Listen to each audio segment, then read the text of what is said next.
Sanbanan, welcome back to a video nyabanga kakhulu join. Thank you very much for coming. Subscribe, like video, share video nokubuka ama ads njalo nyabanga kakhulu guys. Asikhulumeni ngomini Ntuli.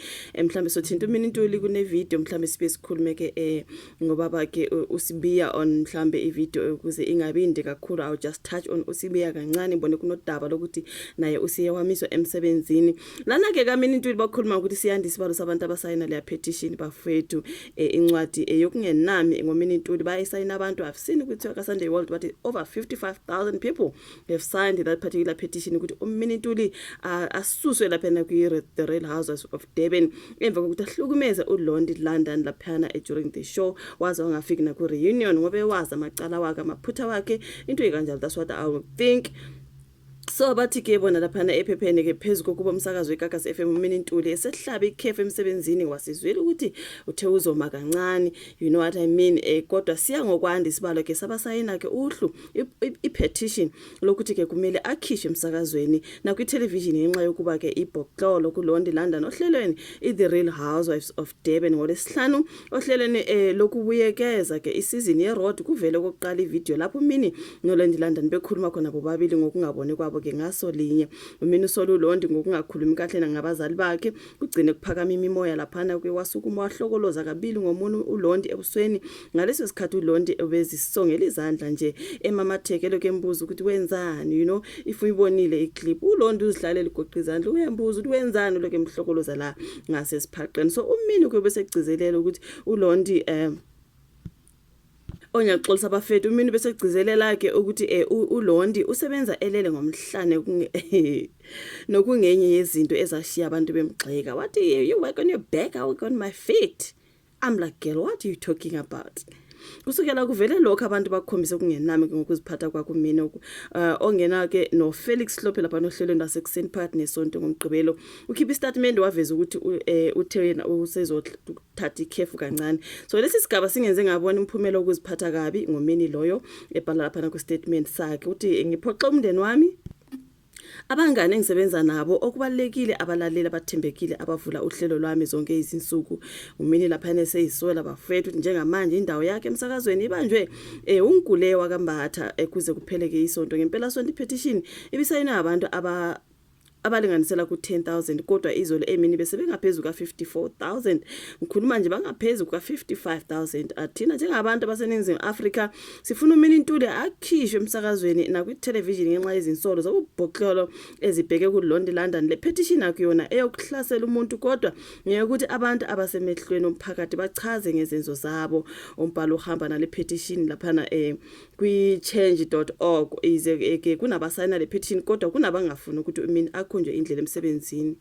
Kukhona phela abatayi bafethu noma enjalo kodwa singamphucini isinkwa, you know what I mean. Yeah, khona kuya understand ka bafethu ukukhulumela iGagas FM ukhule kanishando uthe uzwile ngale petition ayikadluliselwa kithina ngokusemthethweni angiyazi ukuthi kuphi kunzima ukuphawula entweni enjalo kusho lapha nokhulekana uthe abangaka gudluki estatementeni abasishicilele ngolesihlanu uthe abakagudluki kule statement abasishicilele ngolesihlanu. iGagas likhipha istatement lisithi lishaqekile futhi liphoxekile ngeke kubone kusenziwa ke umini. So ya litheke njenge station lihambisana nobubhoxolo nokungahloniphi but sithanda ukuqiniseka abalaleli bethu amakhasimende nesibambisene nabo ukuthi lolu daba suluthathela phezulu ngendlela efanele. Sicela ke nehlisa umoya futhi nibekezele njengoba ke kuqhubeka lokhu ngethemba lokuthola isisombululo esinokuthula ngabakaGagas FM laphana ke odabeni lukaMini Ntuli. So ya mina abantu bathi akamiswe emsebenzini kuningi abantu bayakhala bathi hayi asifuni le behavior nje nakaMini hayi masithi sithanda idrama asisho le lokhu sekuyibullying nje bafowethu. Angazi uzosho uvo lwakho eka comment section. Lenodabeni engikhulume ngaloko kababa uShadrack Sibiya kuthiwa ke usiyalelwe ukuba thatha ikhefu ke emsebenzini. Ubaba uShadrack Sibiya uLieutenant General Shadrack Sibiya ogama lakhe livela ohlelweni labantu abangaqondile ngokwenkulumo kaLieutenant General Nhlanhla Mkhwana zokumkhuzwa amaphoyisa kwaZulu Natal useyalelwe umphathi wakhe ukuba athathe ikhefu eliyispecial emsebenzini.